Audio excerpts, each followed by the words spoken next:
Donc, nous démarrons. Bonjour à tous. Bienvenue à cette conférence webinaire organisée avec la SF Coach dont nous recevons à l'instant même Fabrice, notre président. Bonjour Fabrice. Je m'appelle Pierre-Marie Burga. Je suis coach professionnel et superviseur. Je suis membre titulaire de la SF Coach et aussi j'ai une double casquette. Je m'intéresse aussi à l'innovation. Je m'occupe de la commission recherche et innovation au MCC et c'est d'ailleurs dans ce cadre-là que j'avais rencontré Fabien. Donc, l'équipe de coach de l'SF Coach Rhône-Alpes organise à destination de l'ensemble des coachs, quelle que soit leur fédération, des ateliers de partage de pratiques innovantes, d'accompagnement. Nous en organisons 4 par an avec des webinaires d'ouverture comme aujourd'hui, puis des ateliers de pratiques en résidentiel en Savoie. Je tiens à vous préciser que ces ateliers Comme se je suis déroulent sur deux uniquement écrans à sur la chaque fois, tu base sais, de j'ai peur. contributions bénévoles. Vous m'entendez bien? Okay. Oui. Ce cycle d'ateliers, nous l'avons intitulé Synergie pour le coaching impact. Synergie, parce qu'effectivement, c'est pour dépasser le cloisonnement de nos fédérations et tous se rassembler pour que le coaching devienne impact. Quand on dit impact, c'est quelque part un impact systémique significatif, tant au plan individuel, parce que nous sommes on va le voir aujourd'hui, dans notre propre système de vie, social, voire sociétal. Donc, il s'agit d'ouvrir le coaching et de nous ouvrir à des pratiques et à des réflexions innovantes. Et c'est dans ce cadre que nous avons le plaisir et la chance d'accueillir aujourd'hui Fabien Moreau. Bonjour Fabien. Bonjour, Fabien merci. est enseignant-chercheur en sciences de gestion. Il participe aussi à la chaire de l'UNESCO pour une culture de paix économique, hébergée par l'école de management de Grenoble. Fabien est également sociologue clinicien. Le thème de cet atelier, le coach comme premier outil. Ne sommes-nous pas le premier outil de nos accompagnements, quelque part? Quel est l'impact de notre histoire personnelle sur notre posture de coach? Vous allez pouvoir vivre, grâce à Fabien, une initiation à la sociologie clinique. Je ne sais pas si vous connaissez la sociologie clinique, à ses méthodes et à ses outils pour nourrir nos accompagnements. Je laisserai Fabien tout à l'heure présenter davantage cette réflexion, ses méthodes et l'outil phare dont il va nous parler. Ce webinaire est un premier moment de partage et de sensibilisation. Il sera suivi, pour ceux qui le souhaitent, d'un atelier en résidentiel en Savoie. Il était important pour nous de remettre du présentiel dans nos rencontres. C'est aussi pour ça que la SF Coach Rhône-Alpes a organisé ces ateliers en webinaire, mais aussi en présentiel. Ce sera le 10 janvier. Et Marine pourra nous en parler plus dans le détail en clôture. Marine Dumont, qui va animer cet atelier. Marine, je vais te laisser te présenter. Je vous souhaite, pour ma part, un très bon moment de partage. Et j'espère vous retrouver au mois de janvier en Savoie. En tout cas, certains d'entre vous, car nous sommes nombreux ce matin. Et nous ne pourrons malheureusement ne recevoir qu'une quinzaine de personnes. À bientôt, j'espère. Donc, à toi, Marine. Merci. Bonjour à tous. De mon côté, je vais faire bref. Je suis là comme facilitatrice pour soutenir Fabien lors de ces 1h30 avec vous. Je suis coach et consultante en accompagnement au changement pour ma part. Et puis, j'ai le plaisir d'être à la SF Coach depuis 1 an maintenant et membre active de SF Coach Aura. Donc avec le plaisir d'animer ces différents événements dont Pierre-Marie a parlé. Donc je vais laisser la parole à Fabien. Vous verrez que tout au long de ce webinaire ensemble, nous utiliserons un outil qui s'appelle Menti et où j'apparaîtrai parfois pour vous demander d'utiliser cet outil. Et pour cela, nous aurons besoin de vos téléphones. Donc gardez-les non loin de vous. Fabien, je vous passe la main. Merci Marine.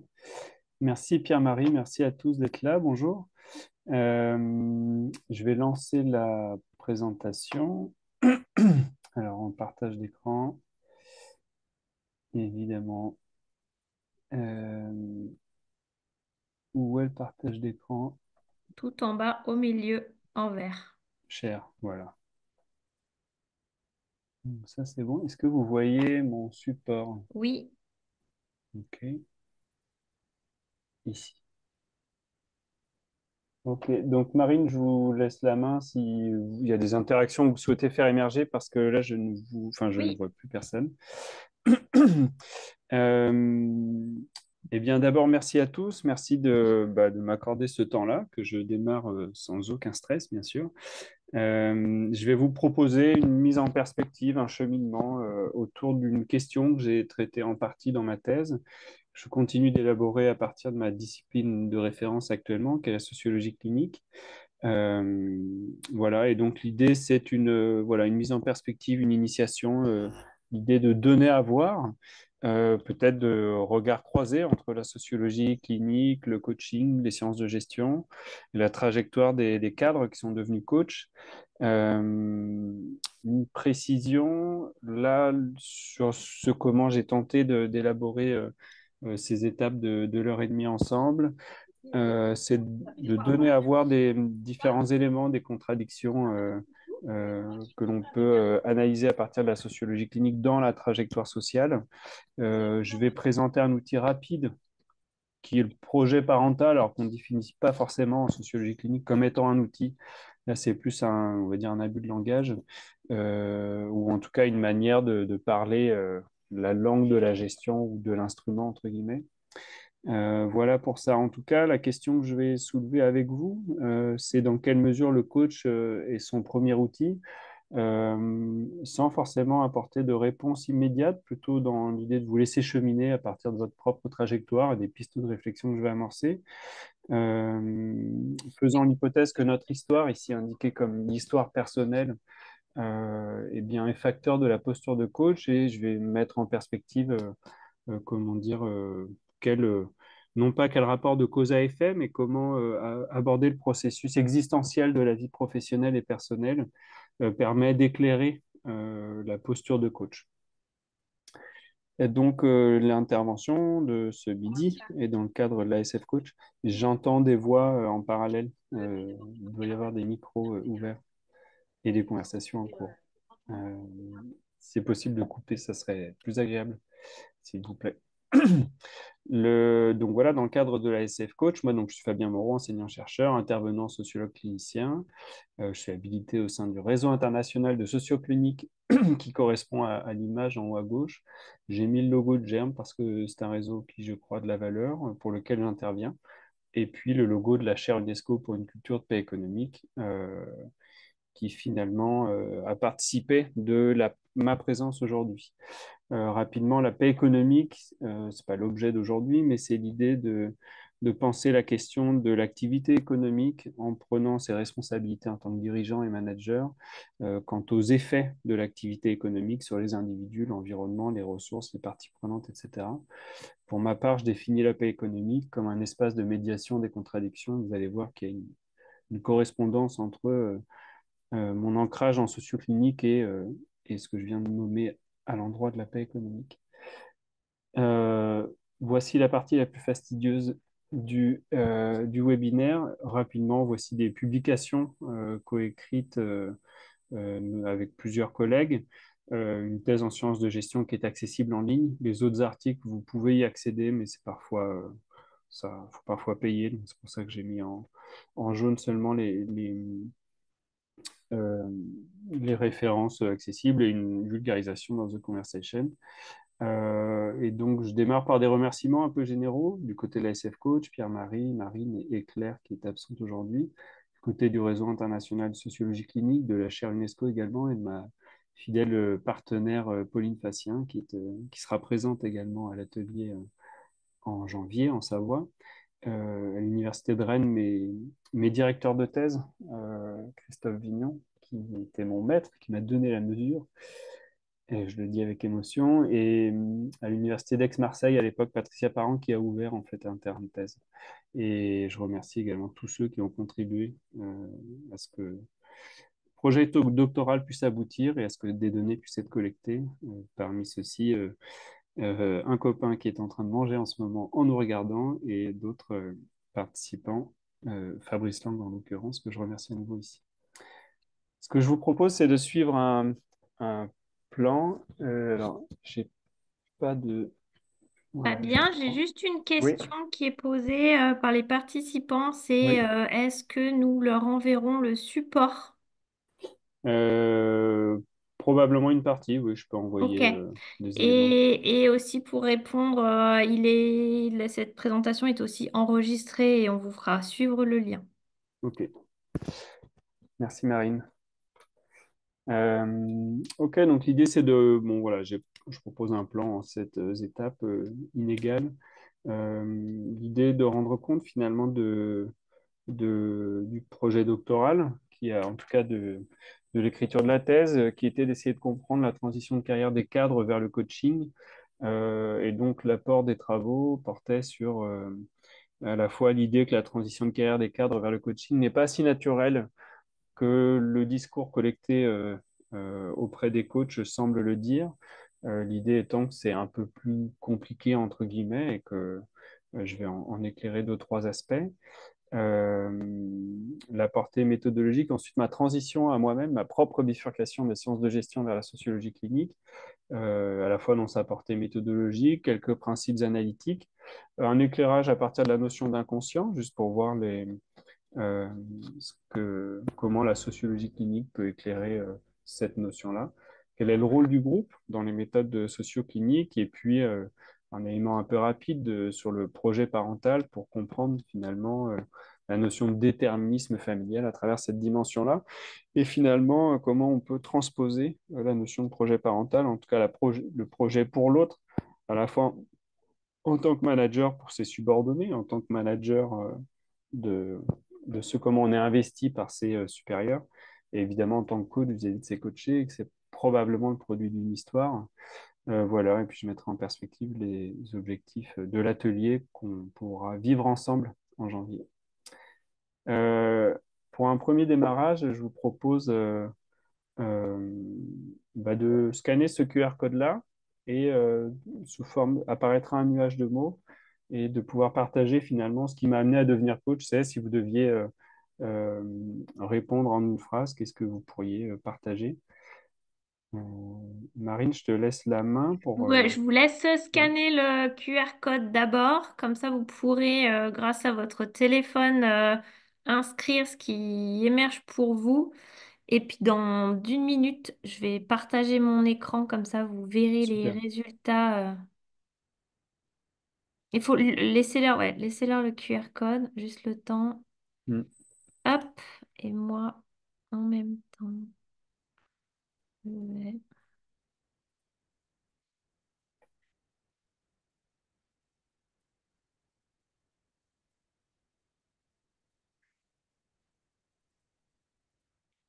allez, je partage de mon côté. Ouais.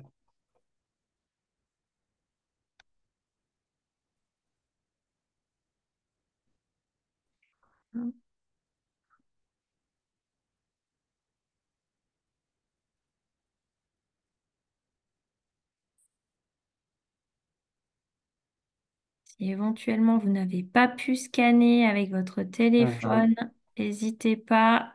Vous pouvez aller sur menti.com et saisir le code qui est inscrit en haut de l'écran. C'est un autre moyen d'accès.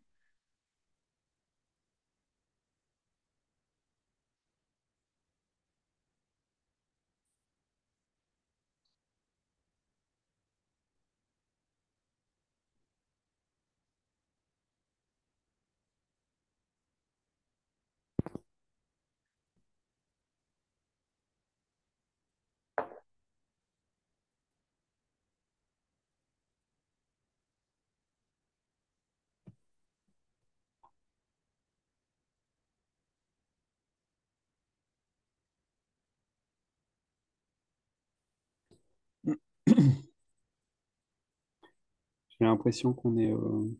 On a déjà 26 réponses. Ah bon, moi j'en vois 60. En fait, en bas à droite, on voit le nombre de participants. Donc, il se peut Ah, qu'il y ait ah, plusieurs mots qui aient émergé d'une même personne. d'accord, d'accord, super. Ok, je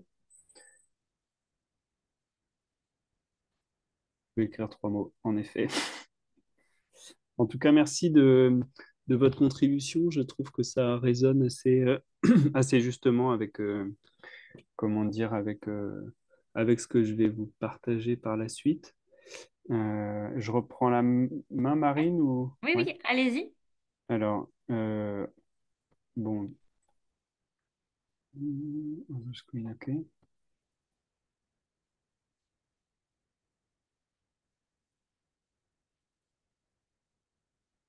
Bon, j'ai un nouveau PC, je ne maîtrise pas tout.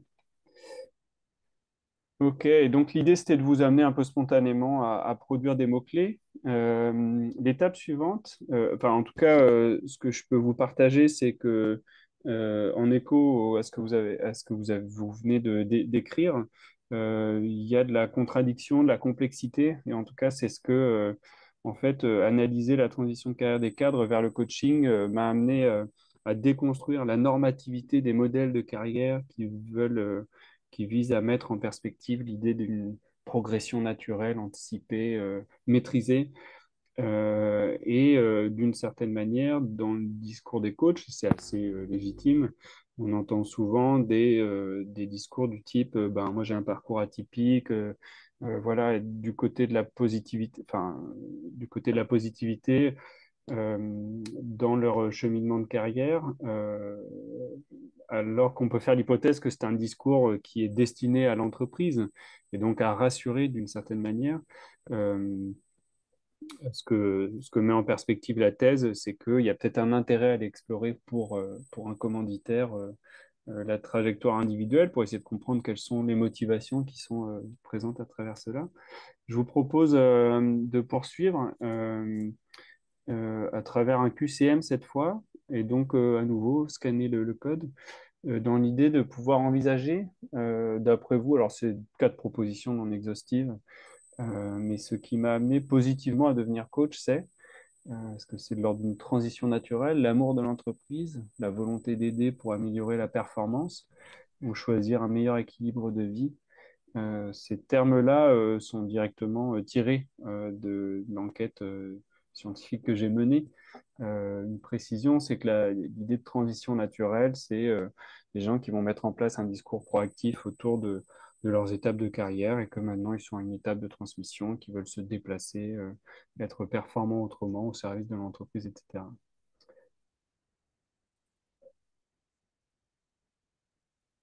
Du coup, je partage Oui, merci Marine. les résultats.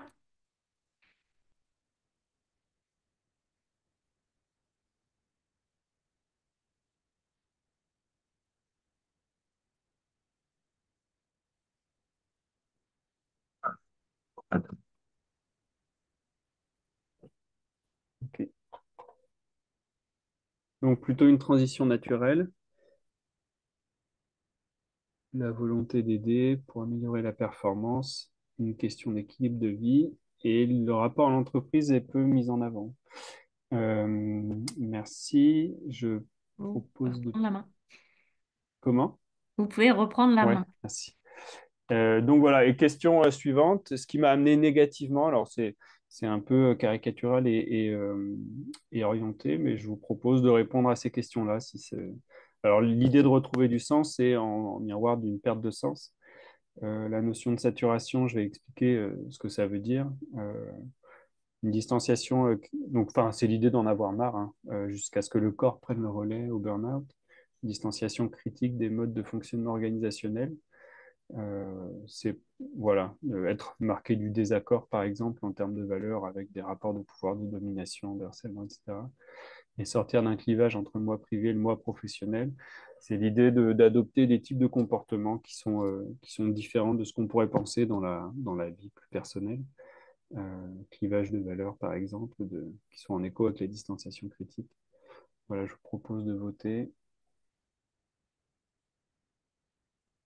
Marine, je vous laisse la main.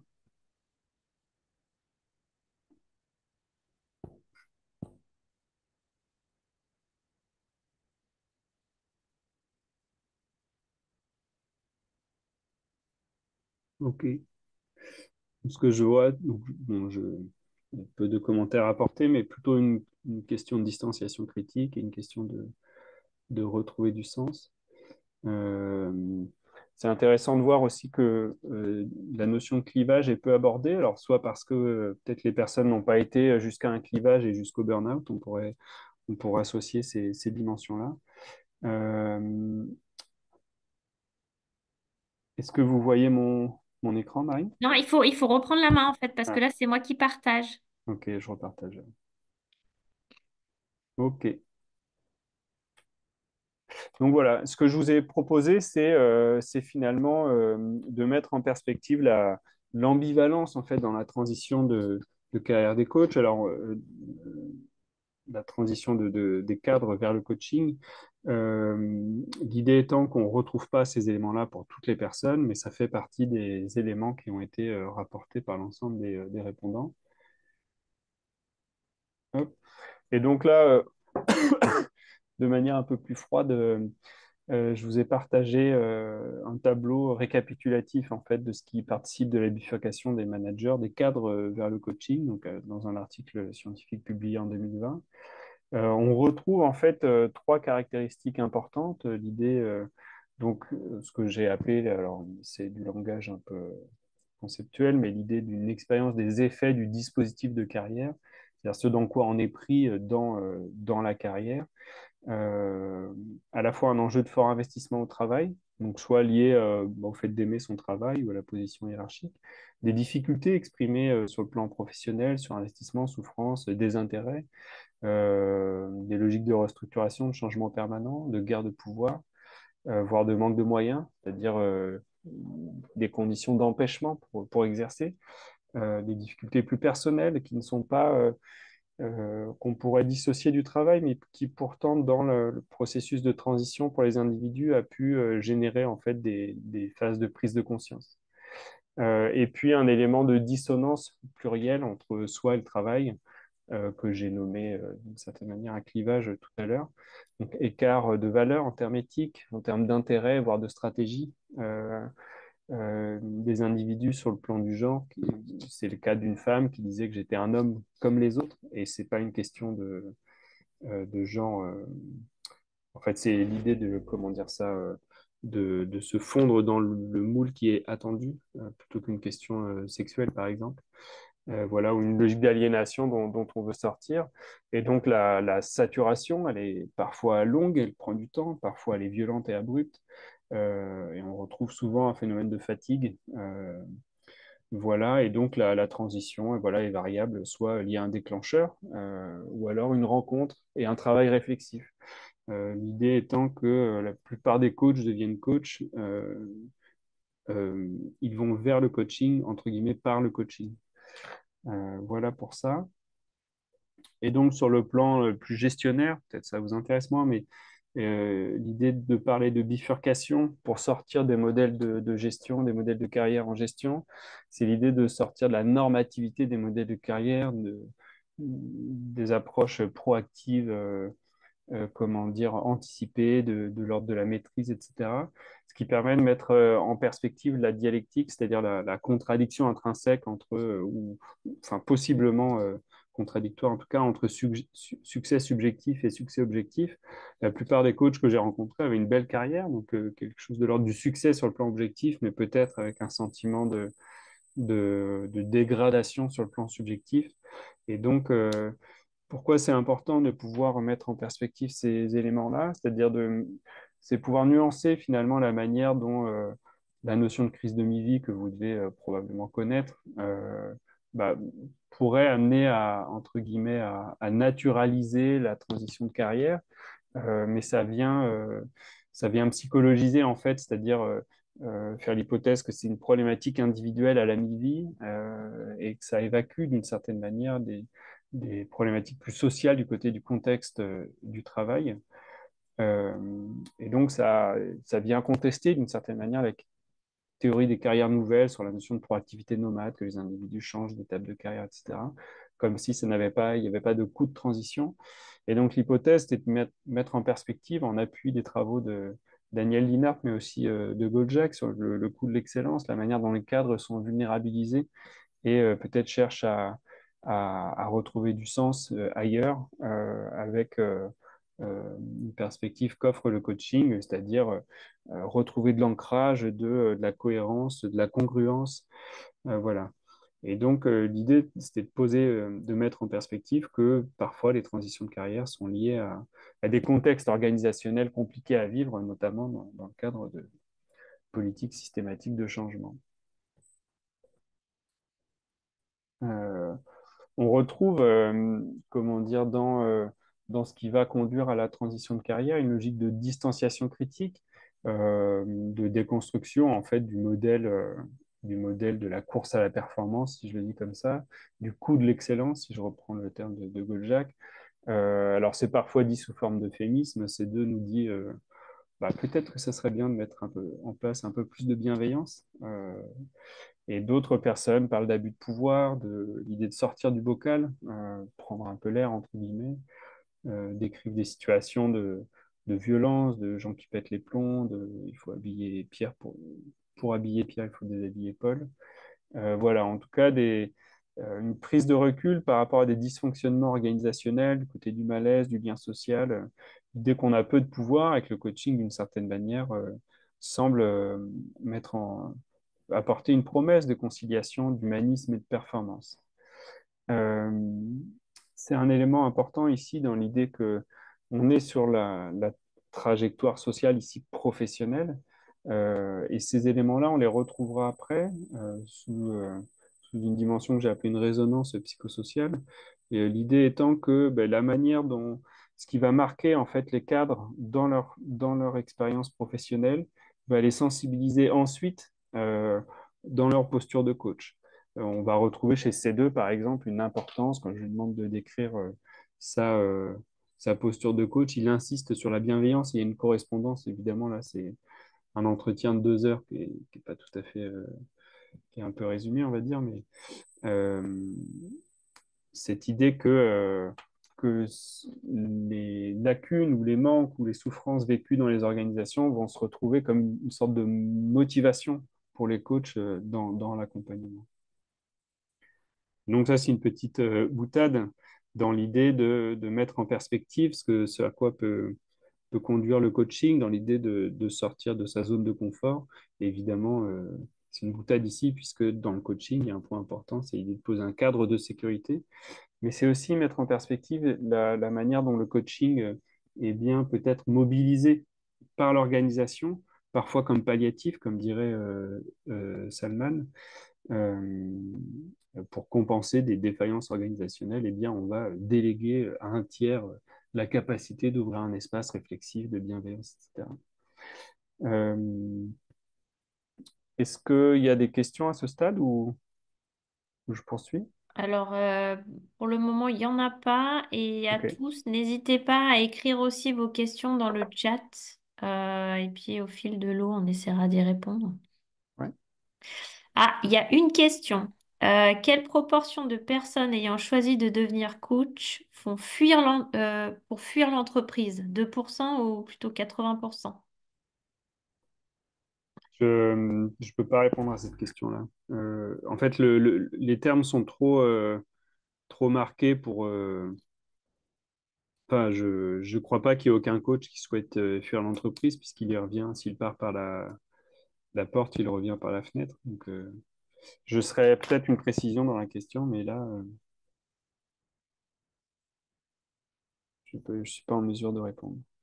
Et j'ai pas peut-être une précision, c'est que j'ai mené une étude qualitative, pas forcément statistique. Euh, Dans la plupart des cas, en tout cas pour 80%, il y a l'idée de distanciation critique est assez marquée, quoi. Voilà ce que je peux en dire. Je poursuis. Oui, c'est bon Ouais. pour Merci le Marie. moment. Ok, et donc, ayant fait une thèse en sciences de gestion, et ma sensibilité à l'accompagnement m'a amené à me tourner d'une certaine manière vers la sociologie clinique. L'idée de la sociologie clinique, alors, dit simplement, c'est une approche existentielle des rapports sociaux, c'est-à-dire comment on vit une expérience de vie et comment cette expérience-là s'inscrit dans des rapports sociaux. Ben, entre subordonnés et hiérarchiques, c'est un rapport de pouvoir, un rapport hiérarchique en l'occurrence, mais ça peut aussi être lié à des rapports culturels, etc. Et donc l'idée, c'est d'essayer de comprendre comment les individus vivent les situations et d'essayer d'aller chercher les déterminismes, c'est-à-dire le déterminisme sociologique dans l'expérience clinique. Et l'idée de la clinique, la notion de clinique ici, c'est l'idée d'être au plus près du vécu. D'où l'idée de partir du récit d'expérience pour, comment dire, pour aller chercher quels sont les facteurs, les déterminants. Et une précision, en tout cas, un des intérêts de la socioclinique, c'est de pouvoir aller chercher les déterminations sociales contradictoires, puisque, c'est-à-dire essayer d'aller voir ce qui fait contradiction, voire antagonisme, obstacle, empêchement. Voilà. Et donc, l'orientation vers la sociologie clinique, dans l'idée d'un dialogue avec les sciences de gestion, c'est de pouvoir mettre en perspective les sciences de gestion comme une science de l'action et la clinique plutôt comme une science de la potentialité d'agir, c'est-à-dire moins prescriptive avec l'hypothèse que le résultat est dans le processus. Et donc, les dispositifs qu'on va ouvrir en socioclinique, et je pense que vous ouvrez en tant que coach, eh bien, ce qui importe, c'est davantage le processus. Et donc, c'est dans le processus que vont s'opérer des résultats, et toute chose égale par ailleurs, c'est-à-dire sans considérer l'idée qu'un coach doit, entre guillemets, rendre des comptes, le cas échéant, par rapport à des objectifs, par rapport à une mission. Et donc, un des aphorismes que vous pouvez retenir de la socio-clinique, c'est l'idée que la solution, ou en tout cas les alternatives possibles face à une situation qui nous pose problème, se trouvent dans le diagnostic. C'est-à-dire, c'est dans l'exploration des contradictions agissantes, des contradictions en présence, qu'on va pouvoir tenter de, de, de générer, en tout cas, des alternatives ou des pistes de dégagement. De Gaulle-Jacques parle de nœud socio-psychique, l'idée étant de desserrer le nœud progressivement, quoi. Euh, une des potentialités de la sociologie clinique, je vous la propose ici en miroir de la réflexion de Einstein, en tout cas la citation qui lui est attribuée. On ne résout pas un problème avec les modes de pensée qui l'ont engendré. La perspective ici, c'est de pouvoir ouvrir un champ intellectuel qui va permettre d'aller au-delà d'une discipline, par exemple les sciences de gestion, avec l'hypothèse que, même si le coaching, d'une certaine manière, relève d'une forme de constellation avec beaucoup d'inspiration, etc., ça reste comment dire, une approche qui est rattachée à l'enjeu de performance dans les organisations. Et je me doute que parmi vous, beaucoup de personnes en fait se détachent de cette injonction à la performance, et en même temps, c'est pourtant quelque chose qu'on ne peut évacuer, quoi. Et donc, la portée de la sociologie clinique nous amène à, euh, à, à tendre vers une démarche systémique, dialectique, compréhensive, critique et clinique. L'idée de dialectique, c'est l'analyse des contradictions en présence. Compréhensive, bah, vous le faites déjà. Critique, c'est la capacité à déconstruire. Pour sortir d'une certaine manière des modèles, alors peut-être un peu passés maintenant, mais des modèles, comment dire, ingénieriques, de pensée linéaire, prescriptive et normative. Donc l'enjeu, c'est d'ouvrir des espaces de réflexion et de délibération, euh, à la fois dans l'accompagnement individuel, mais aussi dans le coaching collectif, par exemple. Euh, et donc, en termes d'implication, alors, ce que je vous partage ici, c'est que finalement, ce qui va fonder la sociologie clinique repose sur des principes un peu scientifiques, enfin, voilà, je vais le dire comme ça. L'idée du pluralisme causal, avec l'enjeu de problématiser à plusieurs endroits ce qui se joue sur le plan subjectif, qu'est-ce qui se joue, etc. Qu'est-ce qui pose problème, et de ne pas évacuer ou de le mettre en suspension, entre guillemets, avec les problématisations du côté, je sais pas, de l'organisation, des problématiques RH, de problématiques sociales, etc. Et de faire l'hypothèse qu'il y a un enjeu à la multiréférentialité. On va y revenir sur les fondements de la socioclinique. L'idée par ailleurs d'une réciprocité dialectique entre différentes dimensions, entre le psychique, le social, le politique et l'économique. Dans le cadre de l'organisation, l'économique, ça va être un peu le contrôle des forces de production. Le politique, ça va être le contrôle des finalités de la production. Et sur le plan social, c'est l'organisation, voire l'idéologie qui est véhiculée. Idéologie étant entendue ici comme, euh, enfin, en tout cas, englobant la notion de valeur, de représentation et de sens.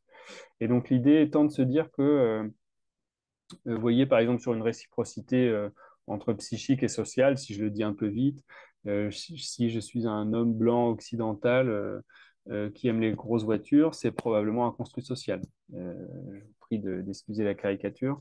Mais en tout cas, c'est cette idée que j'ai peut-être intériorisé que c'était super d'avoir des grosses voitures, alors en pensant que ça vient de moi, alors que c'est probablement lié à quelque chose d'un construit social. Euh, Là, c'est un peu caricatural, mais c'est l'idée de pouvoir aller explorer finalement dans mes représentations, dans ce que j'ai pour désir en tant que coach, par exemple, dans mes accompagnements, dans ma posture, dans quelle mesure c'est le produit d'un cheminement, d'une construction sociale. Euh, le troisième élément ici, c'est l'articulation des métathéories et des processus. L'idée étant que l'inconscient, la notion d'inconscient sur laquelle on va revenir, par exemple, relève d'une théorisation, mais ça ne suffit pas. L'idée, c'est aussi d'explorer les processus à travers le récit d'expérience des personnes accompagnées. Et le quatrième élément ici, donc, qui participe du fondement épistémologique de la socioclinie, l'idée d'autonomie relative à la fois des processus et des sphères de détermination dont ils relèvent. Ça veut dire quoi? Ça veut dire que eh bien, les mécanismes psychiques de l'ordre de la projection, de l'introjection, de l'idéalisation, etc., sont des fonctionnements qui sont autonomes et qu'on ne pourrait pas expliquer par la sociologie, par exemple. Et donc, c'est l'idée que, et par ailleurs, sur le plan sociologique, on retrouve des fonctionnements qui sont propres à la sociologie, comme par exemple la notion d'habitus, les comportements attendus. Donc, ce sont des fonctionnements qui sont autonomes, mais qui ont des influences réciproques. Voilà pour les fondements épistémologique. Et donc, peut-être pour donner des visages à ce comment le pluralisme causal, la réciprocité des influences est mise en perspective, eh bien, la socioclinique s'appuie sur alors, c'est trois auteurs majeurs. J'aurais dû mettre d'une certaine manière Edgar Morin au milieu. L'idée étant comment dire, que Morin, à travers sa perspective épistémologique, va permettre une synthèse d'une certaine manière, ou pas une synthèse, mais l'idée d'une correspondance dialectique entre ces différentes sources intellectuelles. Rapidement, en fait, Edgar Morin définit la complexité, définit les phénomènes complexes comme étant à la fois contradictoires, complémentaires et antagonistes. Et du coup, tout l'enjeu, en tout cas, il me semble que ça a une portée à la fois intellectuelle et pratique dans l'accompagnement, c'est d'essayer de repérer les contradictions, d'où la possibilité d'une analyse dialectique des contradictions, de faire des contradictions des complémentarités plutôt que des antagonismes. Et donc l'enjeu, là où il y a antagonisme, c'est de repérer les contradictions en présence pour tenter d'en faire des complémentarités. C'est un peu l'idée, si vous voulez, de se dire et de composer avec les forces en présence, avec la notion de... Si on prend la notion de gravité, ben, la gravité fait que les objets tombent. Pourtant, un avion, c'est très lourd, donc ça ne devrait pas voler. En tout cas, en termes de gravité, ça soulève une, euh, enfin bon, bref, c'est compliqué. Mais l'idée de faire voler un avion, ça n'annule pas la gravité, mais ça prend en compte la notion de gravité, associée à imaginez la surface plane des ailes, associée à de la vitesse, fait que ben, finalement l'avion, la force qui est en dessous les ailes, à travers l'air qui s'engouffre sous les ailes, font que ben, l'avion va pouvoir voler. Autrement dit, la gravité du poids d'un avion fait que ça fait antagonisme d'une certaine manière, ça fait obstacle. Voilà. Et donc, bah, à l'échelle des approches scientifiques qui vous sont partagées là, à travers la perspective freudienne ou bourdieusienne, l'idée étant de considérer finalement les déterminations en présence et de voir que finalement la perspective sociale peut éclairer la dimension psychique et que la dimension psychique permet d'éclairer des comportements sociaux. Euh, Ici, vous avez accès donc à, bon, c'est un peu un résumé, hein, c'est pas forcément les seuls auteurs, mais dans leur fondement, donc Freud avec la psychanalyse, la notion d'inconscient, l'idée que le moi n'est pas maître en sa demeure. Il y a des choses qui m'échappent dans ce que je suis, dans ce que j'aime, dans mes affinités, etc. Une dimension, une détermination du côté de l'inconscient et une détermination chez Bourdieu du côté de la société, du côté des groupes sociaux. On ne se comporte pas de la même manière, on ne se tient pas de la même manière suivant les milieux sociaux, on n'a pas les mêmes chances dans la vie, suivant les capitaux dont on dispose, culturels, économiques, sociaux, etc. Le capital social étant le réseau. Et pour autant, nous ne sommes pas qu'un pur produit, j'allais dire, socio-psychique, social et psychologique. Nous avons une capacité d'acteur. Et donc, disons que la pensée qui fait tiers entre ces enjeux déterministes, c'est la pensée de Sartre, avec l'idée que l'existence précède l'essence. On pourrait dire que Bourdieu et Freud disent que l'essence précède l'existence. Et Sartre met en perspective l'inverse. L'intérêt dans la pensée de Sartre, en tout cas une formule que vous pouvez retenir, je crois, c'est cette idée qu'on ne change pas son histoire, mais on peut changer son rapport à l'histoire. Et la socioclinique va s'appuyer sur cette dimension-là à partir de la notion d'historicité, c'est-à-dire de la capacité à se ressaisir de l'expérience vécue pour y redonner du sens, un sens plus mobile. Et peut-être sans le nommer de cette manière-là, il me semble que c'est ce que vous faites dans des espaces de coaching. Et donc, l'approche clinique, c'est l'idée d'aller partir du récit d'expérience dans un espace sécurisé, bien sûr, individuel ou groupal, et bien d'aller chercher finalement les déterminations qui sont en présence.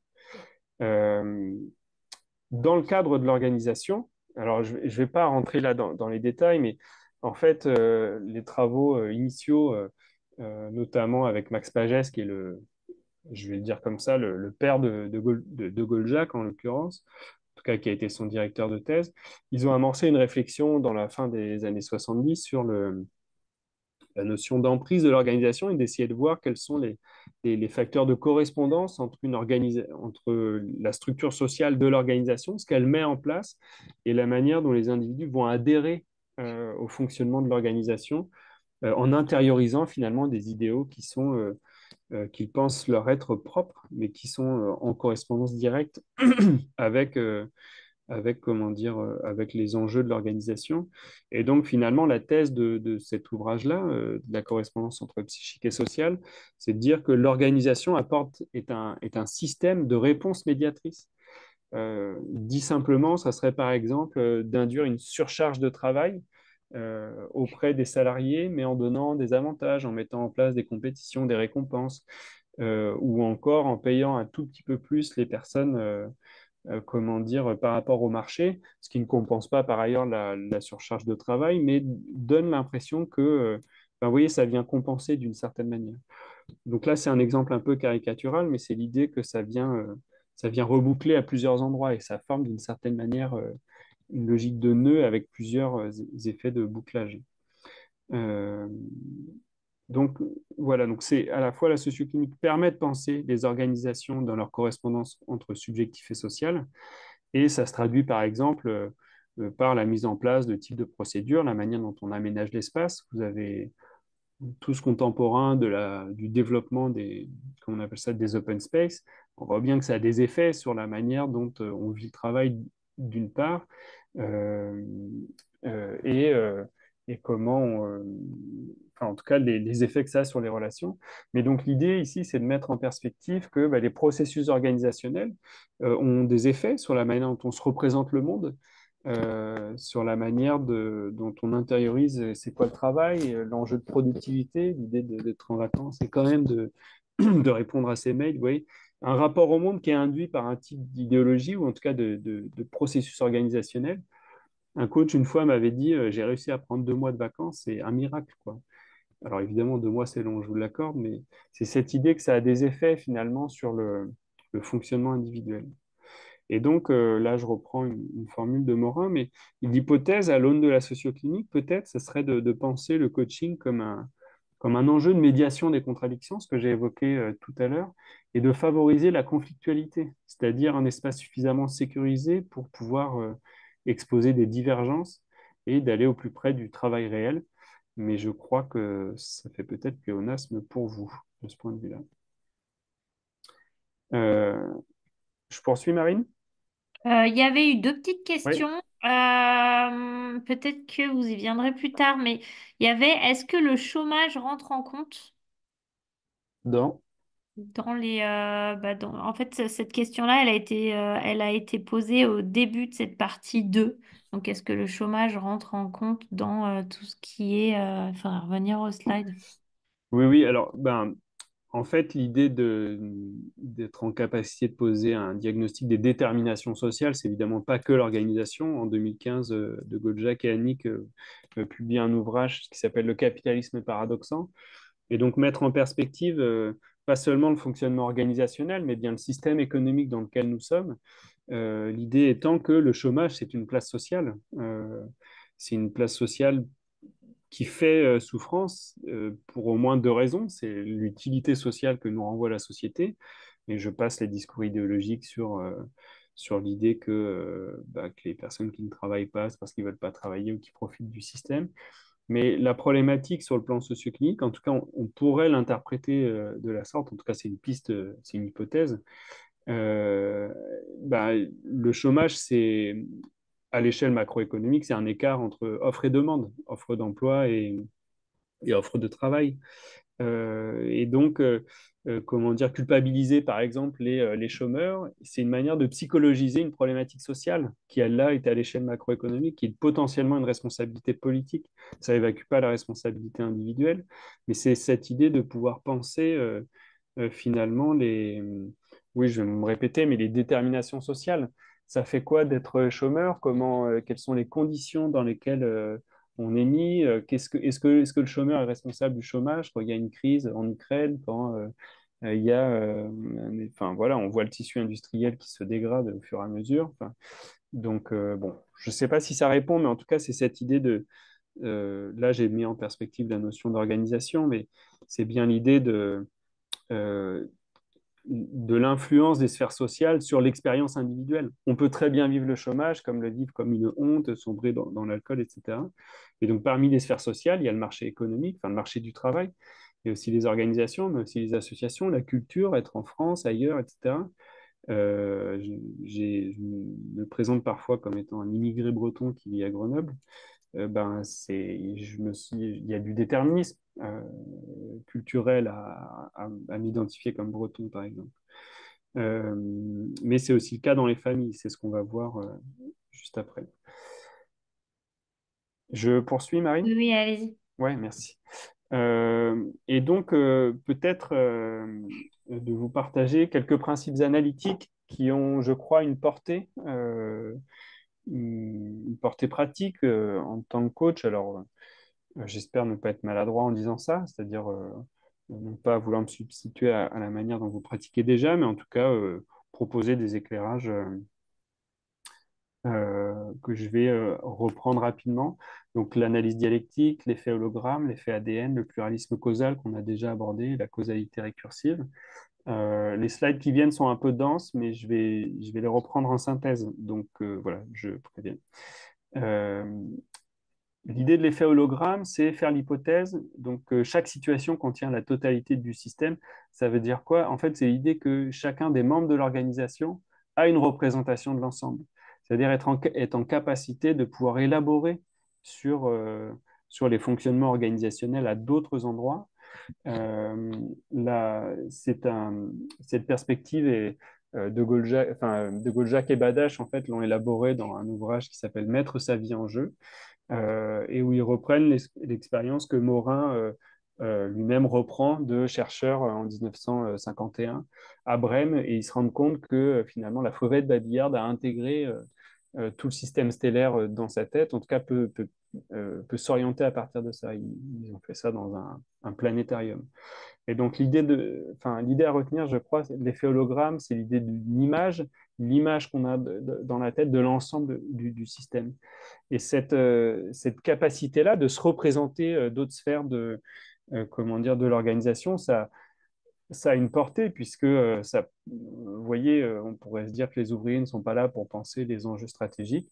Euh, le cas de la Twingo montre le contraire, hein. Ça a été pensé de manière partagée entre différentes strates de l'organisation. Mais la portée de l'effet hologramme est probablement d'autant plus valide que, enfin en tout cas, vient en correspondance avec l'idée de l'effet ADN, l'idée que le tout est dans la partie est dans le tout. Ça veut dire quoi? En fait, sur le plan biologique, ben, chacune de mes cellules contient mon ADN, et mon ADN, donc dans mon œil ou dans mon pied par exemple, et que mon ADN, être en capacité par ailleurs de coder chacune de mes parties du corps. Euh, et donc, c'est l'idée que eh bien, chacune des parties de l'entreprise possède la totalité de l'information de l'organisation. Alors, c'est évidemment une image, mais c'est l'idée d'être en capacité de mobiliser l'intelligence collective dans une organisation. Et vous voyez ici, évidemment, la portée de l'approche, enfin, en tout cas, le lien avec l'approche systémique.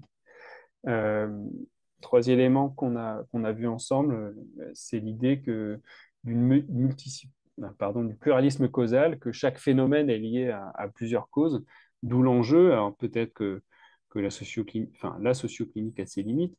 Pour autant, elle met en perspective des réflexions sur l'idée qu'il peut y avoir plusieurs phénomènes qui déterminent un élément, et que ce n'est pas toujours des rapports de domination, des rapports de pouvoir, des comportements individuels, etc., etc. Quatrième élément, c'est un point important puisque ça vient dépasser et renforcer l'approche systémique. L'idée étant que chaque élément est à la fois produit et producteur de ce qui le produit.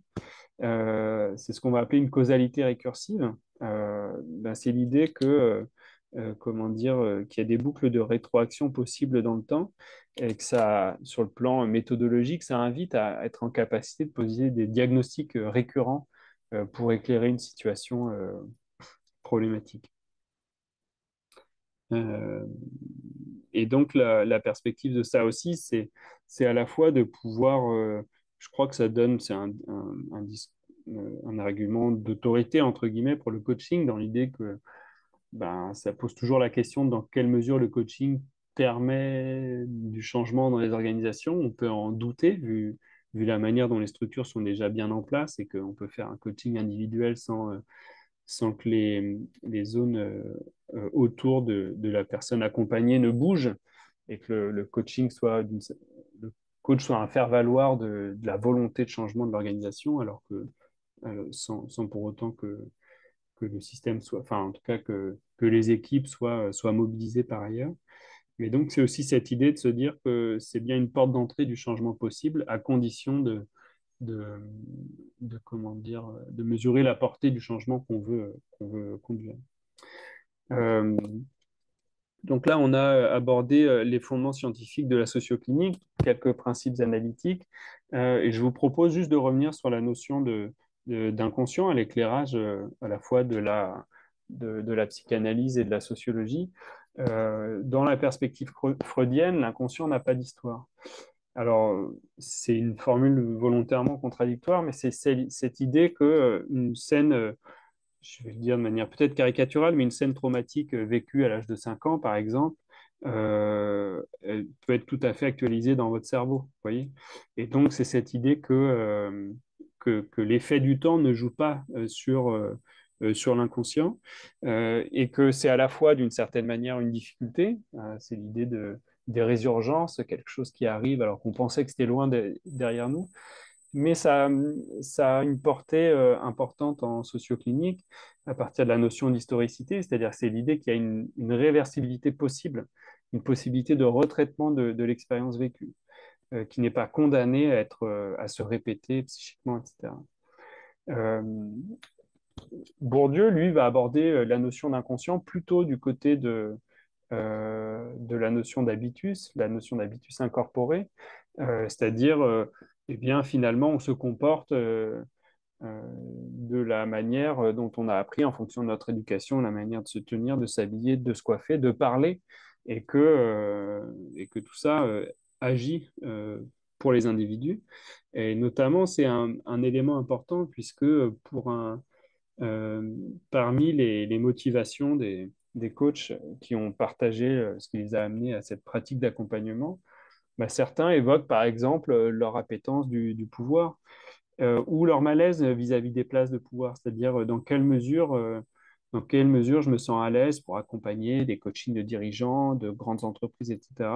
Ou est-ce que c'est un attrait du pouvoir d'une part, ou est-ce que je me sens inhibé vis-à-vis de ça, et dans quelle mesure, en fonction de mes racines sociales, de mon parcours, je me sens plus ou moins en légitimité comment dire, de pouvoir accompagner tel ou tel type de population.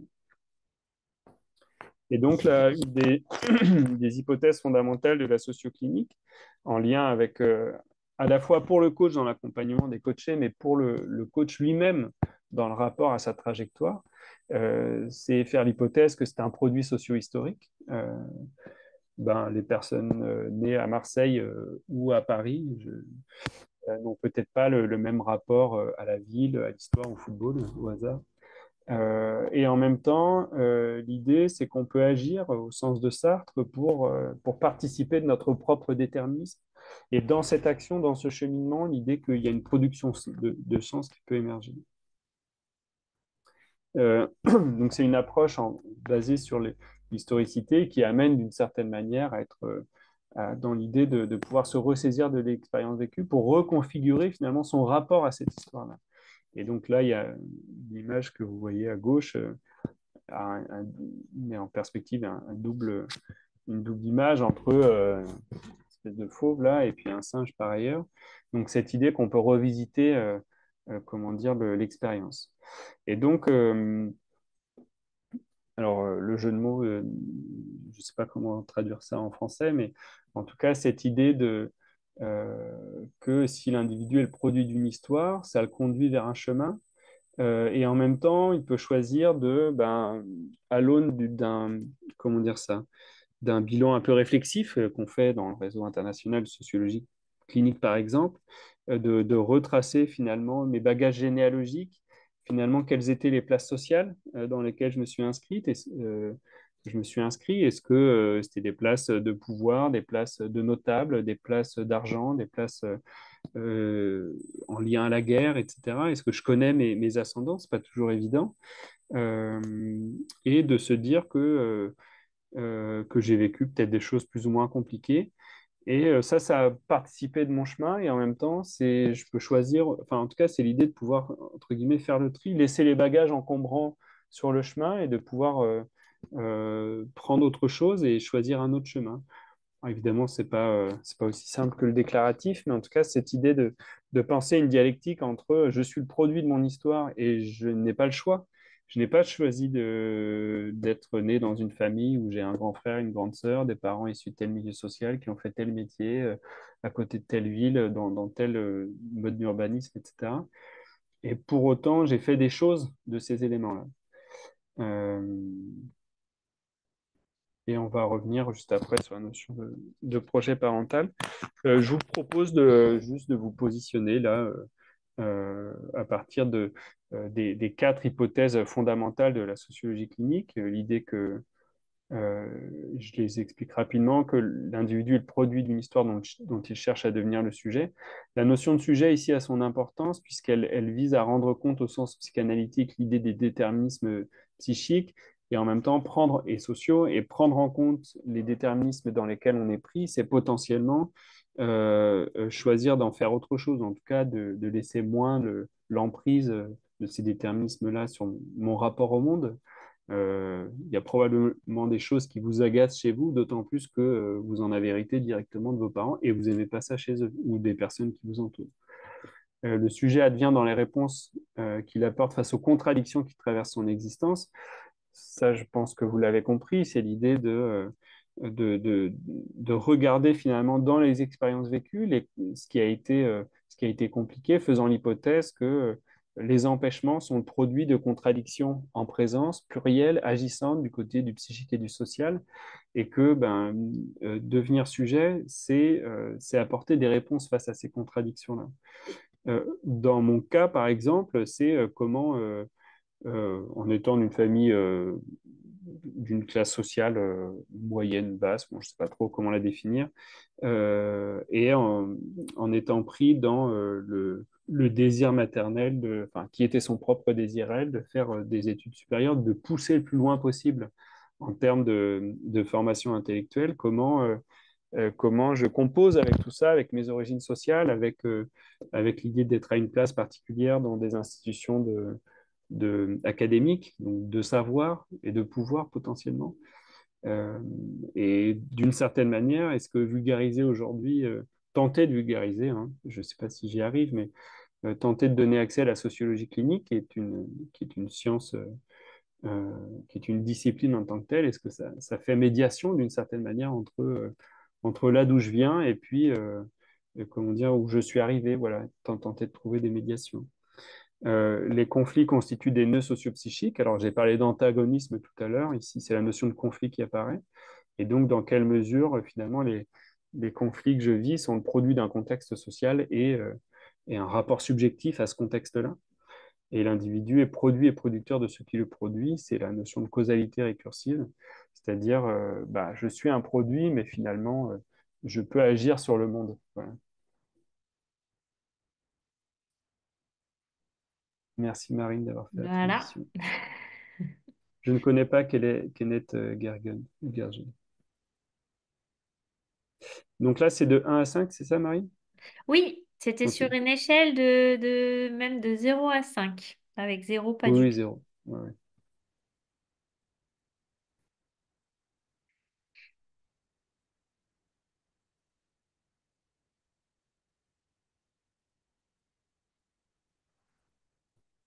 Ok. Là, on a à peu près la moitié des retours. Oui, oui, c'est à Un peu peu près le taux de plus. réponse qu'on a depuis le début. Mm. Ok. Je vous laisse reprendre la main. Ouais, ouais, bien sûr, merci. Tac. Ok. C'est intéressant de voir que la notion de conflit comme nœud sociopsychique vous parle peu. Je fais l'hypothèse que j'y contribue. Euh, mais ça serait intéressant de voir ce qui se dit à travers cette réponse-là. Euh, donc, dans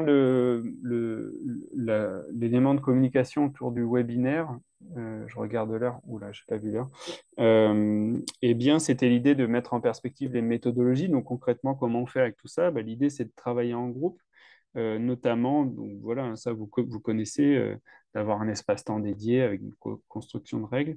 Mais ce que je me permets de préciser là, c'est l'enjeu de l'idée que le groupe, quand on aborde une question euh, collective, enfin, qu'une personne va exposer, l'idée, c'est pas que le groupe soit là pour apporter des réponses, mais qu'elle soit au service de la personne pour l'aider dans comment dire, l'élaboration de sa question. C'est un point important, me semble-t-il, puisque ça vient, alors je vais le dire probablement avec maladresse, mais je pense se distinguer un peu des approches centrées solutions ou des approches de co-développement, que je maîtrise évidemment pas complètement, mais je crois qu'il y a une nuance qui vient se jouer à cet endroit-là. Peut-être que je me trompe. Et donc l'idée que le groupe, donc le travail qu'on va faire en socioclinique, on parle de groupe d'implication et de recherche. L'idée, c'est de se baser à la fois sur la dynamique de groupe, sur l'implication des individus pour explorer leur propre trajectoire. Et la notion de recherche, c'est qu'on fait l'hypothèse, et rappelez-vous de la notion d'effet ADN ou d'effet hologramme, c'est que finalement, ce qui se dit à travers ces groupes, eh bien, dit quelque chose potentiellement de phénomènes plus universels, que le groupe, d'une certaine manière, dans sa constitution, fait société. Et que, en général, ben, on a des gens de plusieurs horizons professionnels avec des parcours tous différents. Et quand bien même on viendrait, entre guillemets, d'une même classe sociale avec un même parcours RH issu de tel milieu, etc., eh bien, c'est bien la question des rapports à ces situations-là qu'on va explorer. Euh, et donc, un élément de travail enfin, qui peut être utilisé, c'est la notion de projet parental. Et donc, l'idée du projet parental, c'est une notion que Freud a, a dépliée. En fait, vous êtes, en tant que produit d'une histoire, on est aussi le produit d'un projet parental, d'un système familial, d'un système social qui amène d'une certaine manière à des enjeux de reproduction. Cette idée de garder sa place, l'expression populaire et grossière, c'est l'idée de ne pas péter plus haut qu'on l'a. Et donc voilà, de respecter, de reproduire, d'imiter. de se conformer finalement à la culture d'où l'on vient.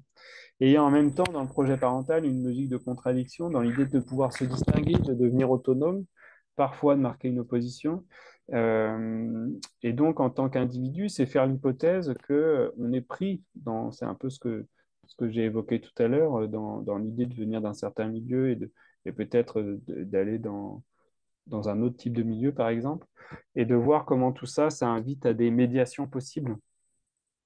Euh, et que l'on retrouve, en fait, le projet parental, c'est une manière d'explorer un type de déterminisme familial. Euh, Comment dire, ça serait de l'ordre, par exemple, tu seras indépendante, ma fille ne dépend pas d'un homme, mon fils, pour réussir, il faut avoir telle ou telle propriété, etc. Et donc de pouvoir explorer ces dimensions-là et de voir dans quelle mesure, dans le récit d'expérience, eh bien, on retrouve des contradictions.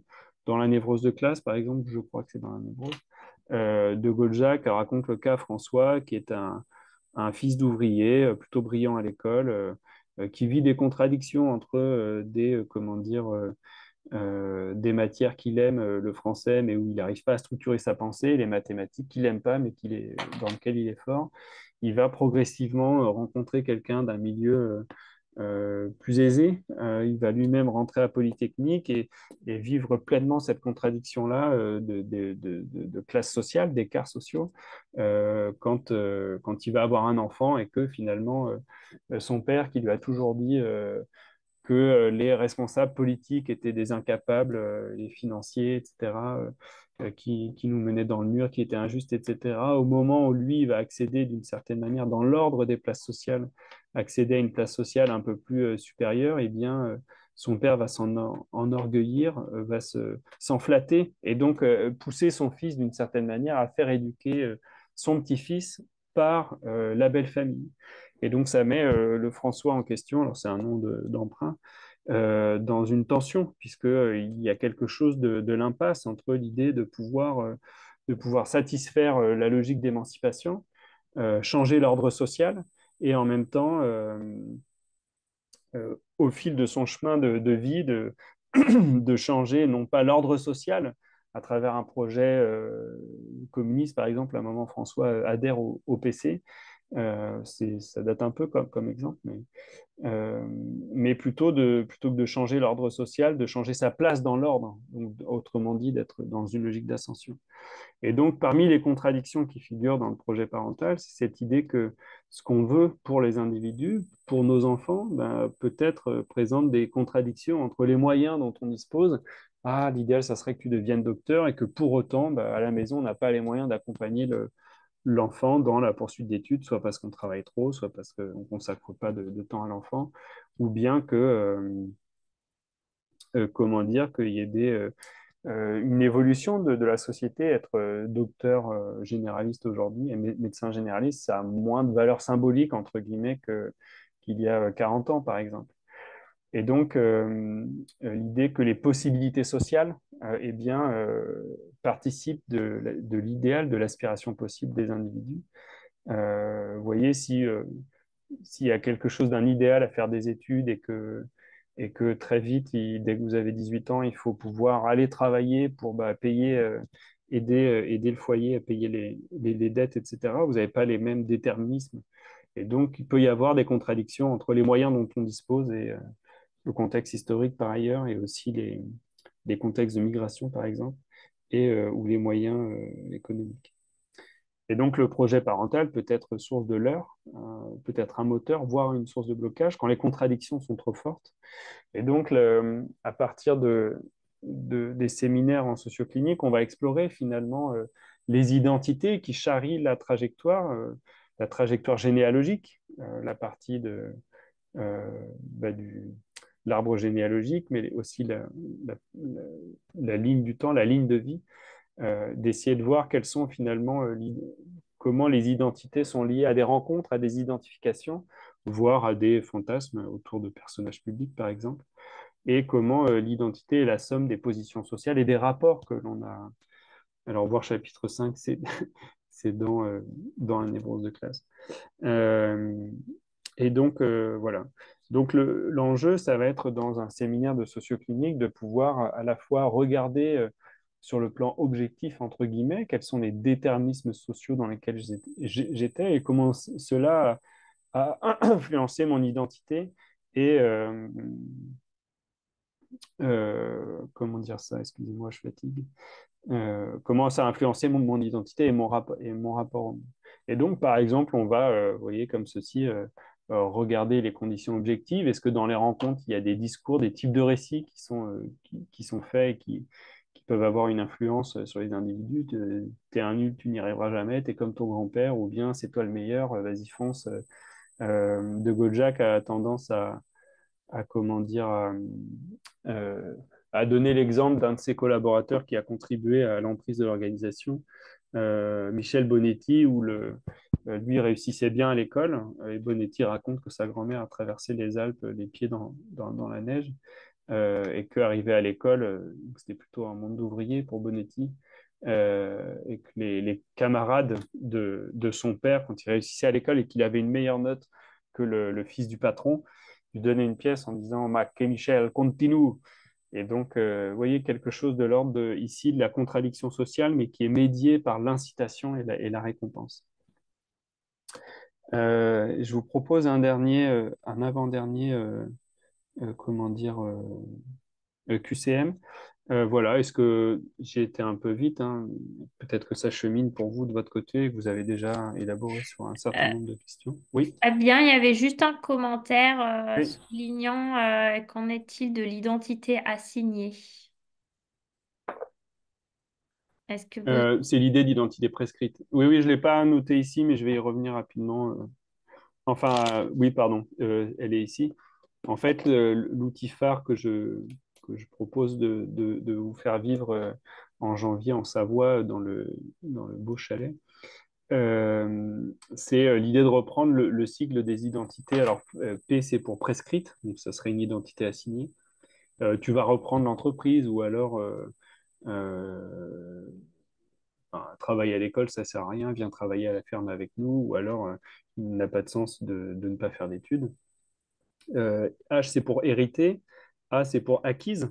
Ben, en devenant coach, vous acquérez d'une certaine manière euh, une forme de place, de savoir, etc. Refuser, c'est ce dans quoi je m'inscris, mais que je refuse de reproduire. Ça peut être des héritages idéologiques ou des héritages de comportements pendant la guerre, par exemple. Identité espérée, c'est un peu ce vers quoi je veux tendre. Et S, c'est pour stable, ça n'apparaît pas ici. C'est l'idée de c'est quoi mon fil rouge existentiel qui me mène aujourd'hui. Et donc, je vous propose comment dire, d'après vous, vos héritages sociaux, de ce dans quoi, d'où vous venez, etc. Est-ce que ça se traduit pour vous dans votre posture? Alors, posture de coach, c'est peut-être pas le bon terme, mais est-ce que être coach, c'est exercer un pouvoir et que vous êtes plutôt attiré par, non pas du coaching de vie de Kidam, de n'importe qui, mais peut-être des dirigeants? Est-ce que ça relève d'un désir d'émancipation pour vous? C'est quelque chose qui était présent dans le récit de ce qu'on va appeler le roman familial, de ce qu'on se raconte, ou la volonté de transmettre votre expérience de vie, c'est important, ou alors est-ce que c'est gagner de l'argent suivant un mode de vie équilibré? C'est à nouveau des propositions qui sont non exhaustives. Je partage. Merci, Narine.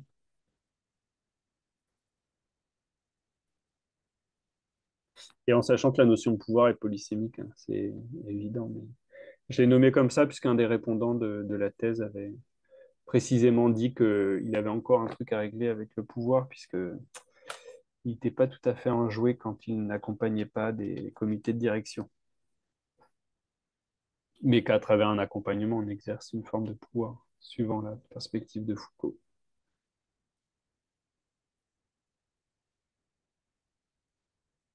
Ok, en tout cas, c'est la notion d'émancipation qui domine largement. Et le fruit de l'expérience. Ok.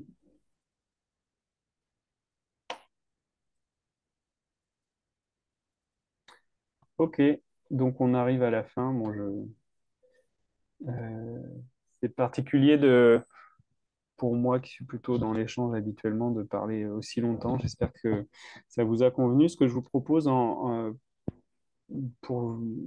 la transition vers la fin, avant de se dire au revoir, c'est de proposer, d'après vous, s'il y avait une métaphore qui désigne votre posture de coach, quelle serait-elle? Euh,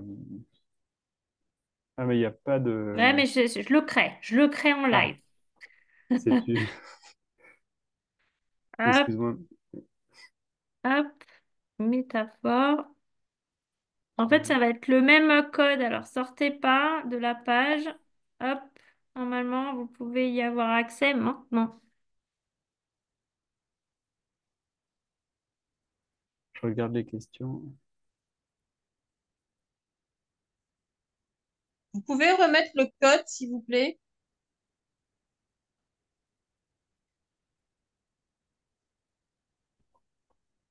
Alors, moi, j'ai pas le code sous les yeux. Il faut remettre le slide en fait que vous aviez avec Ah, le QCM, le dernier hum. QCM, et puis ça leur donnera accès. C'est moi qui le mets, c'est ça? Oui, Ok. Apparemment, ça attend que le présentateur renseigne la question. ouais, mais je suis dessus là, mais hop, présente. Non, ouais, là, ça devrait être bon.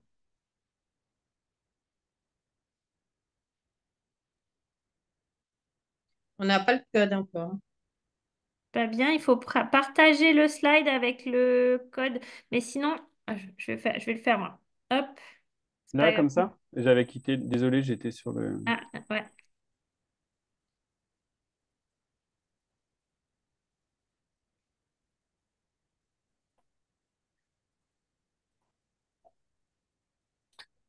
On ne voit pas. Bon, c'est moi qui partage, il n'y a pas de souci. Je le fais moi. Bam, hop, tac, hop, là, et voilà. Donc, si, pour ceux qui n'ont pas le code, vous pouvez aller sur menti.com et taper le code qui est en haut, ça marche aussi.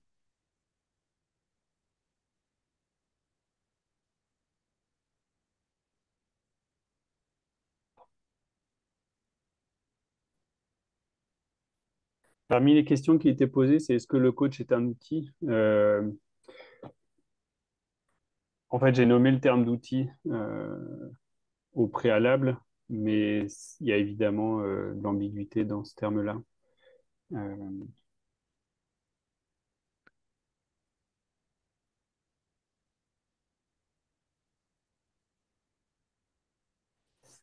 Oui, pour reprendre la question qui était posée, parce qu'effectivement, j'ai mis que métaphore.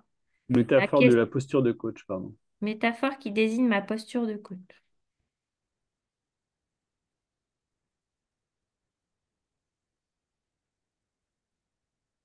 Mais pour répondre à Pierre-Marie, en fait, la sociologie clinique ne fournit pas tant d'outils que ça. Une partie de mon travail, en tout cas, tel que j'essaye de produire des rencontres entre le terrain, on va dire, à travers des réseaux comme Germe ou alors des étudiants, c'est de tenter de penser des médiations, des outils opérationnels, et c'est ce qu'on va vivre ensemble à travers la journée en Savoie, ou alors par la suite, si vous souhaitez vivre ce type de journée. Hérite, et ça veut dire quoi? Ah oui, c'est héritage, pardon. Il y a une faute de frappe, je pense. Ah, ok.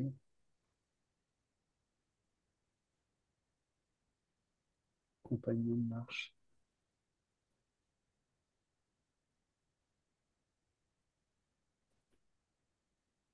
Merci Sandrine.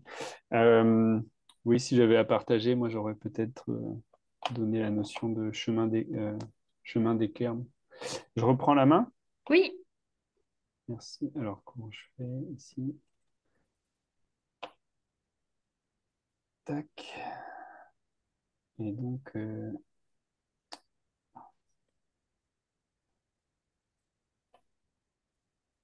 diaporama, ça doit être là. Ok. Euh, Voilà, et donc les objectifs de l'atelier qui est proposé, c'est de prendre conscience de mes héritages et du sens que je donne à ma trajectoire, repérer les reflets identitaires dans ma posture de coach, c'est-à-dire dans quelle mesure la manière dont j'incarne ma posture de coach dit quelque chose de mes identités produites de mon histoire. Et donc on utilisera l'outil phare et identifier mes propres contradictions et chercher des réponses médiatrices, c'est-à-dire à travers la lecture de la trajectoire sociale, dans quelle mesure je repère les contradictions que j'ai vécues, quelles sont les réponses que j'ai apportées, et aujourd'hui, en tant que coach, dans ma posture, quelles sont les questions que je me pose. Voilà. Et donc, donc l'idée, c'est de pouvoir aborder en groupe, de vivre, de travailler ces supports. Alors, bon, en fait, je parle d'outils ici, mais je pense que vous avez compris que je m'inscris peu dans une approche instrumentale. Néanmoins, le fait de parler d'outils, c'est à la fois entendre que ça correspond à un besoin contemporain d'une part, et d'autre part de comment dire, de penser la question de l'accessibilité ou de l'opérationnalité ou de la médiation avec des populations prises dans l'opérationnel ou avec des enjeux productifs. Et donc, c'est une contradiction dans laquelle je m'inscris puisque la socioclinique est peu dans ce registre-là. Et pour autant, il me semble qu'il y a une responsabilité, côté aussi scientifique, de pouvoir penser, de pas penser, écrire dans son coin, mais de donner accès et donc de penser ces contradictions-là de fait. Voilà. Et donc, nous en avons terminé. Je suis désolé, il y a peu de temps de questions-réponses. Mais vous pouvez participer à l'atelier sur inscription. Je crois que c'est le premier arrivé, premier servi, en scannant ce QR code-là. Donc, c'est gratuit. Enfin, en tout cas, pour la participation, je suppose que peut-être une contribution de repas, mais ça doit être marqué. Oui, tout Et est inscrit sur le formulaire, hein, selon, voilà, je suppose. selon Ouais. il y a un tarif pour les membres et les non-membres, pour ceux qui voudront ne participer qu'à la journée ou ceux qui voudront loger au gîte et arriver la veille. Donc voilà. Voilà.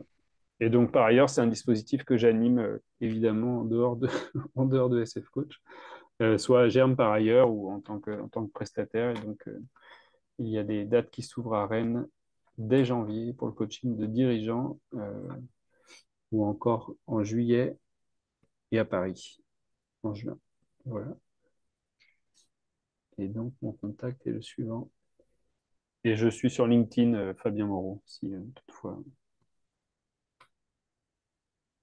Ah, ça y est.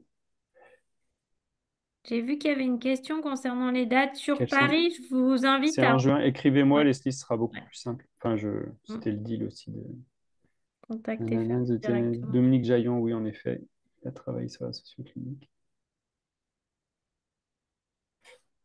Bon, et s'il y a des questions, c'est possible de prendre la parole directement. J'espère que ça a été pour vous, puisque c'est un peu monologue, mais bon, c'est fait. Est-ce que cette approche est valable pour une association? Ben oui, puisque c'est un espace social, mais je ne suis pas sûr de comprendre la question, Hugo. Ma question, Ou c'est Claire, pardon. ma question, c'était de savoir est-ce qu'on peut avoir les mêmes grilles d'analyse quand on veut travailler sur un diagnostic organisationnel d'une association, d'une entreprise ou pas. Ben là, j'ai plutôt donné accès à des principes analytiques, c'est-à-dire dans quelle mesure on peut s'en saisir pour poser un diagnostic. Mais a priori, comment dire, bah, l'association est un espace social qui produit des déterminismes, des comportements, une culture, un rapport au monde, un imaginaire. Euh, et donc, ça a produit des effets sur l'individu, dans le rapport à l'engagement, dans le rapport à la gratuité, dans le rapport aux valeurs, dans le rapport au dépassement de soi. Enfin, donc, il me semble que l'association est un espace social, entre guillemets, comme un autre. Ok, merci.